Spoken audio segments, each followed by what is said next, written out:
Often confronting parents in the actual flesh creates a lot of backlash. And in some cases, it can be outright just negative. I mean, if someone is still being supported financially by their parents, often parents who get confronted will just cut off their kids financially. If people are getting some of their love needs met from their parents, often a confronted parent will just totally stop loving the child. Now, in both those cases, being cut off financially and being cut off in terms of love from one's parents, this can be good, actually, especially if the person's an adult. It can be a real thrust toward adulthood.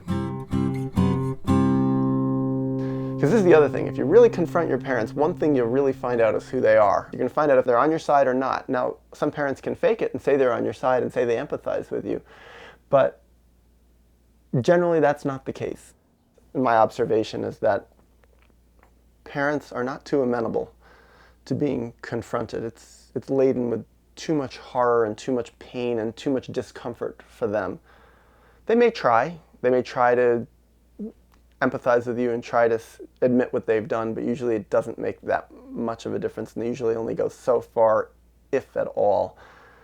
And it may kick up some guilt in them, may not. But that's even sort of best case scenario. Worst case scenario is they'll just absolutely hate you for confronting them. They could try different ways to destroy you.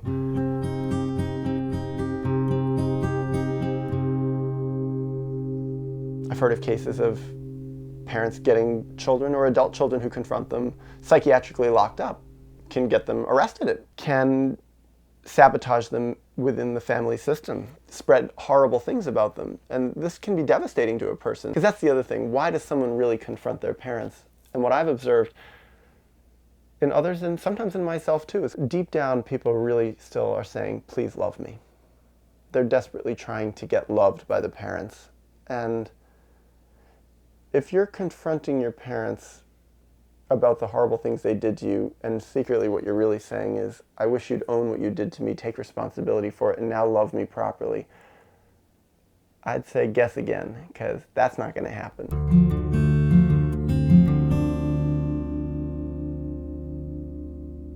The key is, if you're confronting them, to know why you're doing it. And if you're expecting them to love you at all, then you're barking up the wrong tree. On the other hand, there still is much value to be learned, because if you criticize or attack or really critique your parent for what they've done to you, they often drop their mask, and you get a chance to really see who they are. And that can be of value. It can be extremely painful, but also it can be a pain that can actually be very provocative for growth. Sometimes not in the short run. Sometimes it can be devastating. It can even drive a person psychotic to realize how much their parent hates them and always has, or doesn't love them, or is not on their side at all and doesn't fight for them. But on the other hand, in the long run, it can be a vitally important clue to know where your parents really stand.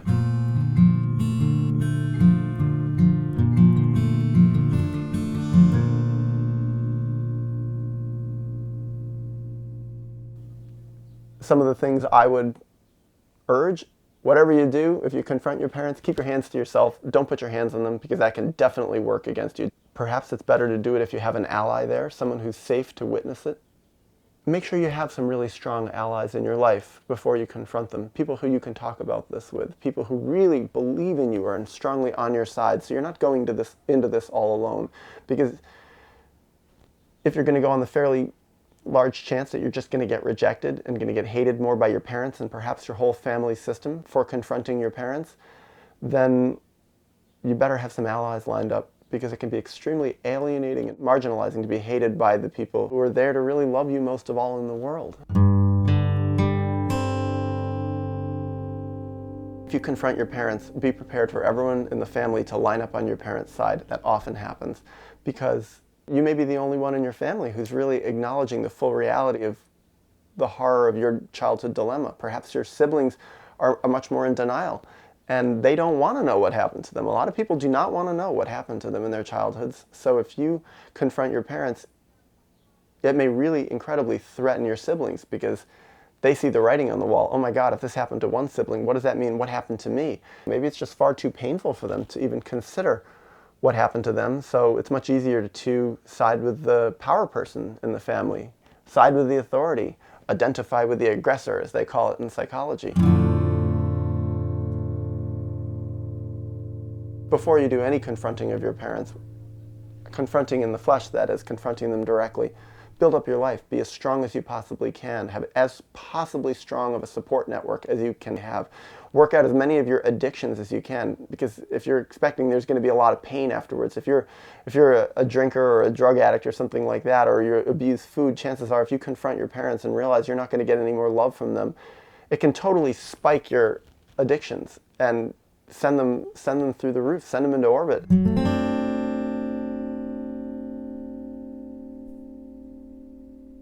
So that's what it is. Really just be as stable in yourself as you can possibly be before you even consider doing any confronting.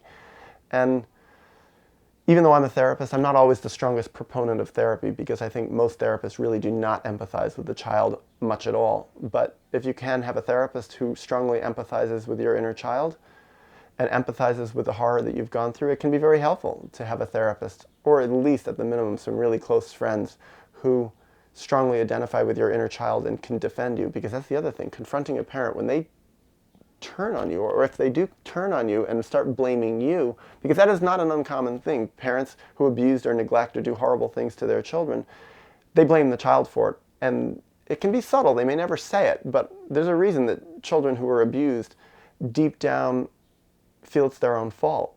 And there's just something so profound and primal about the role of parent, that even if you know your parent did horrible things to you, maybe is a fairly horrible person, if they turn on you and start blaming you again, even if you're 25, 35, 45, 55 years old, it can trigger a massive self-hatred response in you. And that's why it's vitally important to have allies, and most importantly of all, to have a strong, strong ally within yourself.